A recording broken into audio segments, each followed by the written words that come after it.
On y est au chapitre 1124 de One Piece. Alors on va être rapide parce que ce chapitre était plutôt une conclusion de cet arc magnifique qui a été Egghead. On a l'oiseau dans le ciel dont j'ai oublié le nom, c'est terrible, qui fait les nouvelles là, qui décide d'essayer d'envoyer les nouvelles les plus tristes au monde, hein, leur montrer l'avenir le plus sombre en disant que Shanks, Kid, Barbe Noire a battu Trafalgar Law et Luffy a tué Vegapunk, et c'est ce qui va nous mettre notre Vivi hors d'état de nuire. Et on a un échange assez intéressant. Ce passage pourrait avoir l'air un peu inutile, mais on a un échange intéressant où le mec qui fait les news, qui peut voler du coup, nous dit que lui qui est le maître des airs entre guillemets, quand ce monde sombrera dans l'océan, il lancera du coup le roi, étant donné que lui est le maître des airs. Et donc on a un échange intéressant de peut-être des gens qui viennent des airs qui pourraient avoir une façon de penser différente sur ce monde qui coule. Donc très curieux de voir ce qui va en advenir, mais bon, c'est assez anecdotique. Ensuite on voit Borsalino, Kizaru, qui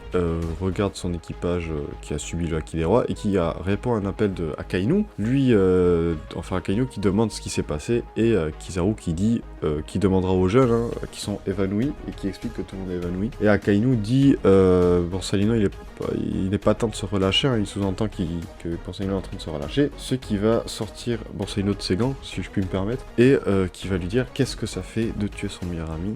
Et on a des images de lui qui tue Vegapunk, une scène assez touchante, où après on le voit pleurer en disant à Sakatsuki de se bouger le cul tout simplement, que lui il a fait son taf entre guillemets, et que Akainu ne fait rien. Et Akainu, on pourrait imaginer qu'il est sans cœur, mais il lui répond excuse-moi mon frère, ou t'inquiète pas mon frère, ou quelque chose comme ça. Donc une scène vraiment touchante entre les deux. Moi je trouve qu'Akainu, vraiment, non, Kizaru lapsus, dans cet arc, il est remonté dans mon estime, parce que avant pour moi c'était juste un perso assez cool. Là vraiment j'apprécie beaucoup d'aspects de Kizaru, franchement gigagote. Mais bref, revenons sur Luffy et les autres. Du coup, on a une petite discussion de Franky qui dit qu'il est étonné, il fait un récap vraiment en une case. Il a survécu ils ont survécu aux 5 doyens, un amiral, le CP0 et les Séraphins, ce qui est quand même une belle prouesse. Zoro nous rappelle que Luffy devrait être plus solide, et ne pas pleurer la mort d'un ami, parce que c'est un empereur maintenant. Et on y vient que Luffy est triste de ne pas avoir pu sauver Vegapunk, et assiste au réveil de Lilith, il me semble, pendant qu'il mange. Et Lilith nous explique que Vegapunk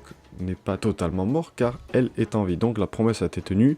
Et là on a une scène assez vite expédiée où finalement Luffy reprend le sourire et repart bouffer, la fête reprend, et on a une discussion sur le One Piece où Luffy dit que celui qui aura le One Piece fera trembler les mers ou trembler la terre, je sais plus, et il dit que c'est pour ça qu'il est parti à l'océan, que vous soyez avec moi ou contre moi, celui qui deviendra le roi des pirates, ça sera moi, il nous le ressort. Et c'est sur ces dernières paroles et une silhouette buvant de l'alcool à Elbaf que l'arc Egghead prend fin. Et alors on va s'attarder un peu sur cette silhouette. Alors on pourrait croire que c'est Shanks, parce que picolé, ou ça ressemble un peu à Riley, mais la silhouette dit je crois ramenez-vous, ou quelque chose comme ça, amenez-vous. Donc je pense que ça sera plutôt une sorte, soit un ennemi, soit quelqu'un d'Elbaf qui a envie de tester un peu les chapeaux de paille. Et je pense que vraiment Elbaf sera plutôt un arc comme avait été Zo, un arc informatif. Mais en même temps l'auteur, j'ai cru voir sur Instagram que l'auteur a dit que l'arc ferait plus de 100 chapitres. Donc un arc juste pour des infos qui fait plus de 100 chapitres, ça me paraît étrange. Mais encore une fois, on verra.